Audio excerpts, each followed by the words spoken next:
Hello my friends, today we'll be taking this image over here.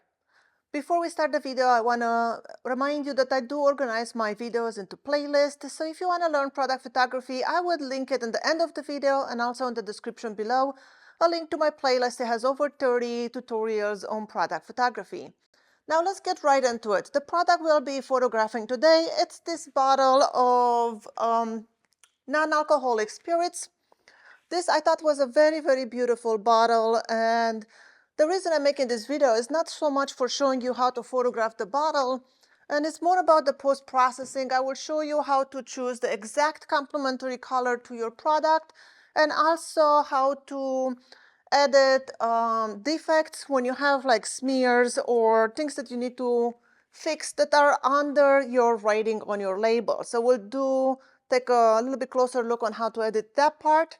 And like I said, how to choose the complementary color for your background. For my surface, well, first of all, I'll be using this table. This table, I bought it on Amazon for about $75. It is perfect for product photography. Then for my reflective surface, I'll be using this. This is a polished steel plate. I bought this one from eBay from someone. But if you do not have a polished steel plate, you can do the same thing using one of these acrylic mirrors. Mine has a film over it, let's see. So this is just an acrylic mirror, and you can use this, you'll get the same effect. As usual, I'll be shooting with my Sony 7R4, and for the lens I have the Sony 19mm macro lens. I am tethered into Capture One, and let's see. I'll be using this diffusion material. This is a Lee Tough Frost. I love this diffusing material. We'll be shooting the light through it. And then, let's see, I'm gonna lower my diffusion material. And I'm gonna just kind of go really quickly through the processing of taking this photo, just because, I wanna get to the post-processing part. For the background light, I'll be using this 8200 on this little stand. I'll be shooting the light through the diffusing material to light the liquid into the bottle from the back. And you can use any speed light. This is just what I have set up in here. So I'm going to put this light behind the diffusing material, maybe about 3 feet away. And let's see the power. I'm going to go to 116 power for the light on the background. I'm going to place my bottle right on the edge of this polished steel, something like that. And then I'm going to frame my subject. I want to get a little bit of the reflection. I am going to focus right on the label on the front. And I'm going to turn on my trigger. Let's start the screen recording here so you guys can see what I see. And I will just take an image, see what we get with just the backlight. I always like to set up my shots working from the back to the front. So we'll set up the lights in the back and then we keep moving towards the front. And this is what we're getting right now. This is not bad. I do like it for the background. Maybe it's a little bit too dim, but it's not bad at all. I'm gonna leave it like that. And this is our background light. And the light, it's a little bit too much to the left maybe. It could be a little bit more towards the right. But this is great for the background. Now what I want to do is I want to illuminate the liquid into the bottle more. So to do that, I'll leave the light exactly where it is, but I will increase the power from 116 to maybe 1/2 power. So it's the same light I have in the background, just from 116 I moved it to 1/2 power, and this should illuminate our liquid from the back, making this bottle look really nice, and I like the way that looks a lot. Looking back at the first image, I'm thinking maybe that was a little bit too dim, the 116, so let's take one that is kind of a little bit brighter for the background. So instead of 116 power, let's go with maybe 1/8 power. So same setup, same light, I'm just shooting at 1/8 power for the background. And that is nice.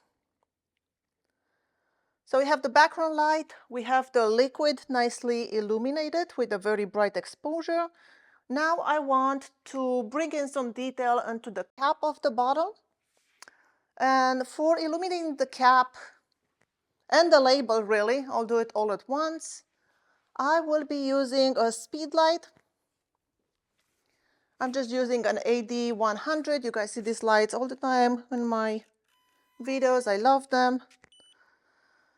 So let's see, I will set, I like to start with 116. Every time you're in doubt of what power should put your speed light on, start at 116, it's kind of in the middle, and then go from there. So I will be illuminating the label and the cap from the top. And in order to do that, I will set my computer to have a 5-second delay in my camera. All right, so we'll get 5 seconds to get ready. And we'll illuminate this from the top.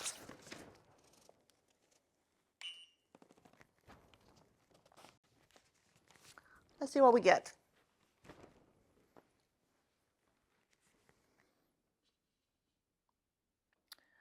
That was not enough light, so I'm going to move it from 116 to 1/8 power. And let's try this again. Press the shutter. I know I have 5 seconds. Let's see now.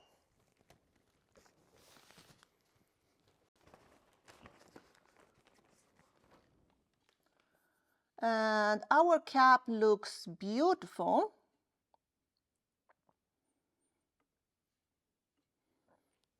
I'm going to try one with maybe, let's try half power. Let's see what this gets us. Again, move my light and place my light over here. And this is looking better. Let's see. The cap has a lot of details and texture and a nice highlight.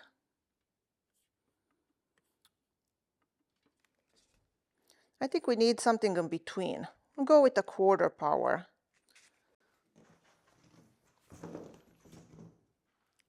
So let's do this again with 1/4 power. Press the shutter. We have 5 seconds to get organized here. And let's see what we get. And that should be perfect for our cap.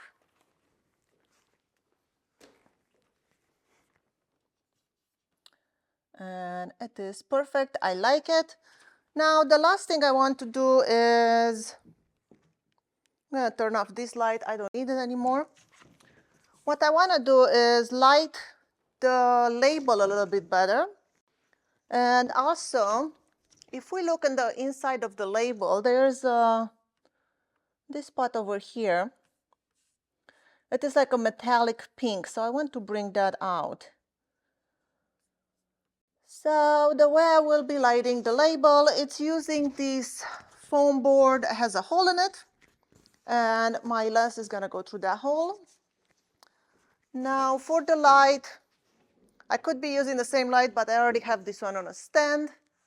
So I'm just going to put this 8200. Let's see. I am going to aim it towards the camera lens. This is at 1/4 power. And I am just going to aim this at this bounce card. And I make sure that my lens goes through. You know what, first let me change it so it's not on a 5-second delay. I don't want to have to hold this for so long. We'll go to single shot and let's illuminate that gold foil. I'm going to try not to move the camera. There you go. Let's see what we get.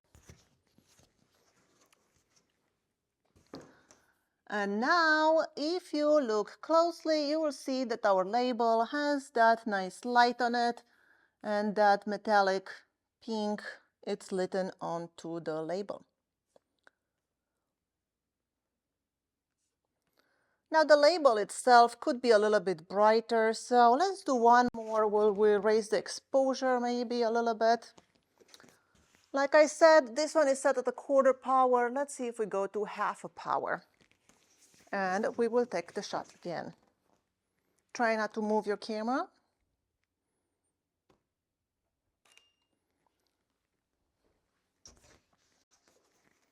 And that is much brighter. I think I like that better. We will go with this one. Let's go to the computer, see how we can put this image together. Now here we are into Lightroom, and this is the images we took. I selected a few of them that will be using it to composite our image. So we'll be using these 4 images. This is the one where I lit the liquid in the bottle.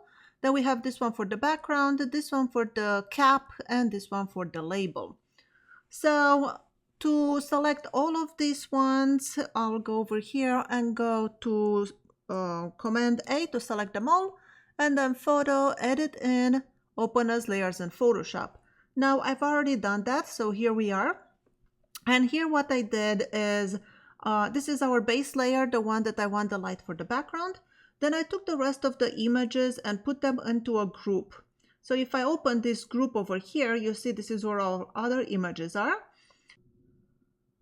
Now within this group, if I click here on the first layer, this is where our liquid is, and as you see I mask the liquid. If I go Option and click on here, you'll see this is my mask. So we masked out the liquid into the bottle, and then in the next layer, this was for the cap, but I also took part of the label because I did want these other darker parts of the label. So you see I masked the label and the cap. And then on to the next image. This is the brighter one for the label. So I took the middle part where we have this foil pink, and also it's a little bit brighter. So if you see, this is the before, this is the after, just kind of brightens everything up. That was our group. Then I wanted to change the color of the background, so I changed it into this cyan color. Now this is what I want to show you how to do it. I'm gonna turn it off for now. And in order to find the exact complementary color to this bottle, this is the way I like doing it. And I know there's probably many ways of doing it, but this is the way I like to do it. I'll make a new empty layer here. Once I made the new layer, I'll go into my brush, click on the swatches, and choose a neutral tone somewhere onto your product. In this case, I'm choosing this orange, and you can see this hue is 6. In order to not forget that, with my brush, I will just write number 6 on my image, make my brush bigger, and just make a dot on it. Now to get the perfect complementary color, what I will do with this layer, I'll just go Command I to invert it. And by inverting it, it's gonna give me the perfect color that will go with this orange. And here is the science behind it. If I go right now to my brush and go into my swatches and holding out Option, I will click on this cyan color. You will see my hue is 186. But remember, I wrote the number 6 here. We had the hue 6 into the bottle. And that is because the color wheel is a circle, so it has 360 degrees. So if we're on one point of the circle and we want to go to the complementary color, which is completely opposite on the other side of the circle, that will be half of the circle, which is 180 degrees. So 6 for the hue plus 180 to get on the other side of the color wheel will give you 186. So we know this is exact color that will complement this orange tone. So now that we know that, I'll close it. What you want to do is go into your adjustment layers, make a solid color, and fill it with that blue tone. Now, one thing you should know is, let me just say okay, then we'll change the blending mode to color. And of course, we need a mask. I already have it over here because I made it earlier. And we can delete this layer, we don't need it. But here you have to think about how to separate the product from the background. And for that, we have luminosity, saturation and contrast. Now another thing we need to do in order to make this product separate from the background, we have to make sure that the background, it is darker than the product, so it doesn't stand out so much, with the product will stand out, and also not so saturated. So I'll double click on my color and take the saturation down, and also take the brightness down quite a bit. And that way now the background does not compete with the bottle. The bottle is the one that stands out, has the most saturation, is the brightest part, and then the background is just there as a supportive role to make this bottle pop. Now let me show you how to clean up the label when you do have stuff going on your writing. So the way I would do this, first I'll make a stamp layer, Command Option Shift and E, and this will take a picture of everything we've done so far. And with this layer selected, I will go to Select and Color Range. And here I want to choose from the drop-down menu Shadows, and then make sure you mess with the fuzziness and range until you select all your writing, but not much of the background, maybe something like that. Click OK, and then with this selected, now we'll go Command J to put it on its own layer. So now that we have this writing on its own layer, we can go to the layer below and make a new layer, a new blank layer. And now we can take our Clone Stamp tool, and we can sample from somewhere nearby and fix this mess that was over there. You see, this is the before and after, and we don't have to worry about losing our writing because we have it on its own layer above. So let's fix maybe over here too. So just like that, clone stamp it, make it look good, and you know, your writing will stay how it's supposed to be. I apologize for the background noise. My dog's barking or something outside. So this is how to clean up your writing. Now you can use this trick to darken this writing as well. So let's go to, let's say, I'm gonna go back to the top. I'm gonna go back to Select, Color Range, and with the same color range where I have my writing, I'm gonna go to OK, and then make a levels adjustment layer with this selection. And now if I bring the blacks this way, and let's see, I am going to put this into a group, Command G to put on its own group, just so I can make another mask for it. So make a black mask, hold down Option, click on the mask, and that is hiding this level adjustment layer. And now with the white brush, let me take my brush and X to choose white. Now I can paint over this writing and it will reveal that darker writing. So you see, just like that, we can darkening and make it stand out.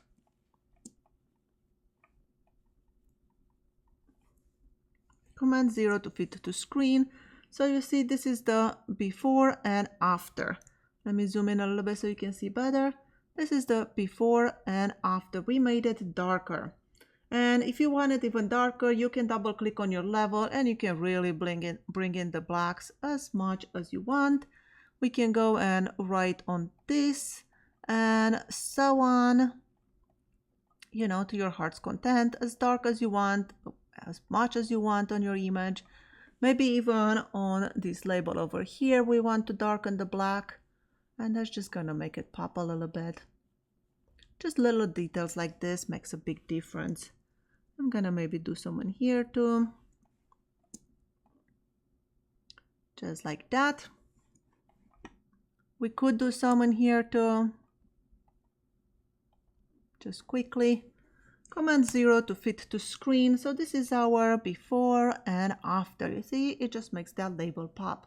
I hope this was helpful and you learned something new. Thank you so much for watching. My name is Skyler Ewing. I'll see you in the next video.